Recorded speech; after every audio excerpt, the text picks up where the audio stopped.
La guerre du Vietnam a profondément marqué l'histoire contemporaine, de par sa portée médiatique inédite, ainsi que les nombreux traumatismes qu'elle a provoqués. Aux États-Unis, cette guerre a été très critiquée et a inspiré de nombreux films, parmi eux 3 œuvres majeures du cinéma américain. Apocalypse Now, réalisé par Francis Ford Coppola en 1979, Full Metal Jacket de Stanley Kubrick en 1987, ainsi que L'échelle de Jacob d'Adrian Lyne, sorti en 1990. J'ai choisi ces 3 films car ils parlent du Vietnam de façon très différente. Ces films montrent une guerre violente, absurde, profondément traumatisante, et ils participent chacun à façonner une certaine image du Vietnam. On peut alors se demander si le cinéma américain a influencé notre vision et notre perception de la guerre du Vietnam.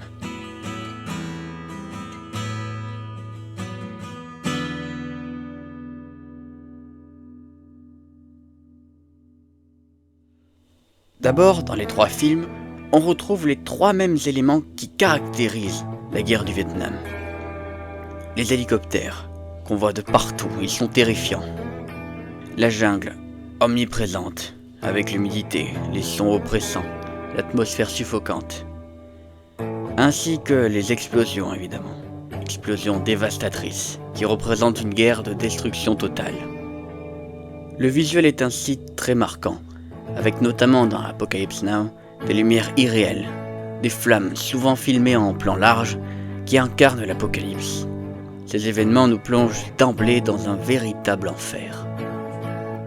Les films ne font pas seulement une simple dénonciation de la guerre, ils en montrent l'absurdité et la violence. Dans Full Metal Jacket, il y a un paradoxe entre l'entraînement militaire ultra strict de la première partie et le chaos ambiant des combats de la deuxième partie. Un paradoxe qui accentue l'idée d'une guerre absurde qui détruit l'individu.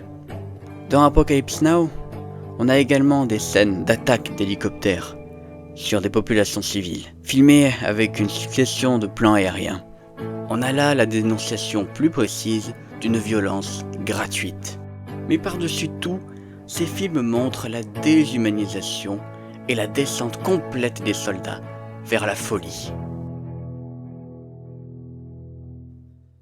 Dans Apocalypse Now, nous suivons l'évolution du capitaine Willard qui descend une rivière.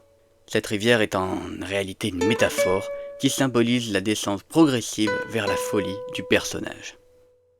Dans la première partie de Full Metal Jacket, l'entraînement militaire brise psychologiquement les jeunes hommes pour en faire des machines de guerre, et on voit comment l'armée pousse inexorablement les soldats vers la folie. Pour l'échelle de Jacob, on nous révèle des expériences chimiques sur des soldats, pour les transformer en véritables outils de destruction massive. Le film est d'ailleurs construit sur une mise en scène très perturbante et particulière.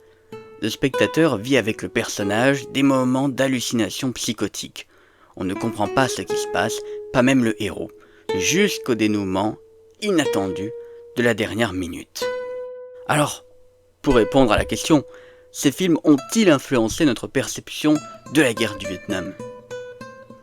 On peut d'abord se dire que certes, l'opinion collective négative existait déjà avant que le cinéma ne s'en empare. La guerre était déjà très médiatisée. Les images du conflit étaient diffusées régulièrement à la télévision, ce qui était la première fois. Ces images ont profondément choqué la société américaine, où des manifestations en faveur de la paix ont eu lieu presque tout au long de la guerre. Ainsi, l'imaginaire collectif était déjà largement forgé. Pourtant, c'est bien le cinéma américain qui a profondément et durablement influencé notre culture populaire et notre mémoire collective. Pour Apocalypse Now, en tant que spectateur, on ressent un malaise tout au long du film.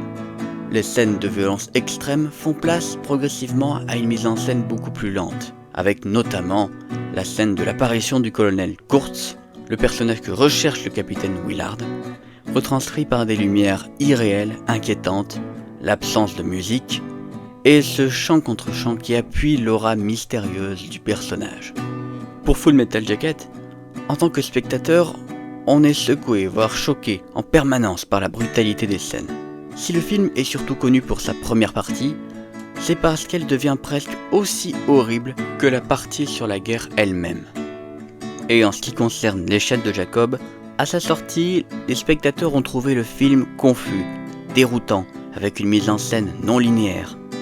Mais avec le temps, c'est ce qui a fait la force du film, avec ses allers-retours permanents entre réalité et hallucination.